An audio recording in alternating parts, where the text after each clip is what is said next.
বন্ধুরা, আজকের ভিডিওতে আমি এমন একটা দারুণ অ্যাপ্লিকেশন সম্বন্ধে কথা বলতে চলেছি, যার সাহায্যে তোমরা নিজেদের ইন্টারনেটের স্পিডকে অনেক বেশি ইনক্রিজ করতে পারবে। তাতে তোমাদের সিম যদি ভোডাফোনের হোক বা এয়ারটেলের হোক বা আইডিয়ার হোক বা জিওর হোক, যে কোম্পানির সিমই হোক না কেন, তোমরা কিন্তু এই অ্যাপ্লিকেশনটাকে অবশ্যই ইউজ করতে পারো। এই অ্যাপ্লিকেশনটা কিন্তু সব ফোনে ঠিকঠাক কাজ করবে, কোনো অসুবিধা নেই। অবশ্যই তোমরা এটাকে ইউজ করতে পারো। আর এই অ্যাপ্লিকেশনটাকে ইউজ করলেই কিন্তু তোমরা তোমাদের ইন্টারনেট স্পিডকে অনেক বেশি ইনক্রিজ করতে পারবে। তো চলো বন্ধুরা, ভিডিওটা শুরু করা যাক।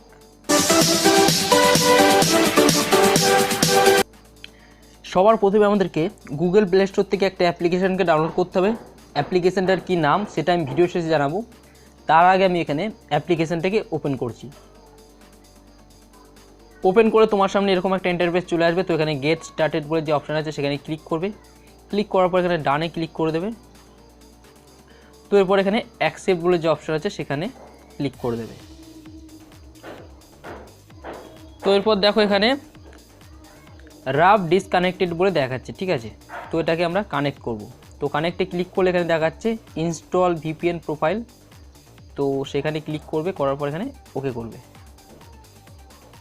তো এরপরে দেখো এই অ্যাপ্লিকেশানটা এখানে কানেক্টেড বলে দেখাবে, ঠিক আছে। তো এখানে কিন্তু আমাদের অ্যাপ্লিকেশানটা কানেক্ট হয়ে গেছে, কোনো অসুবিধা নেই।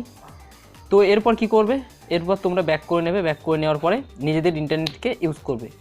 ইন্টারনেটকে ইউজ করলে কিন্তু তখন তোমরা বুঝতে পারবে যে তোমাদের ইন্টারনেটের স্পিড কত বেশি ইনক্রিজ হয়ে যাবে, ঠিক আছে।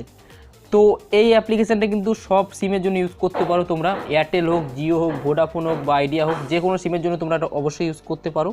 তো এবার বলে দিই অ্যাপ্লিকেশানটার কী নাম ছিল। তো অ্যাপ্লিকেশানটার নাম ছিল তোমার 1.1.1.1 ফাস্টার অ্যান্ড সেফার ইন্টারনেট। তো এটা কিন্তু দারুণ একটা অ্যাপ্লিকেশান। এটা কিন্তু অলরেডি 10 মিলিয়ন প্লাস লোক ডাউনলোড করে রেখেছে। আর এর রেটিং আছে 4.3। আর এই অ্যাপ্লিকেশানটা কিন্তু খুব একটা বড় না, তোমরা অবশ্যই এটাকে ইউজ করতে পারো। বন্ধুরা, আশা করছি ভিডিওটা সবার খুব কাজে লাগবে। সবাই খুব ভালো থেকো, ধন্যবাদ।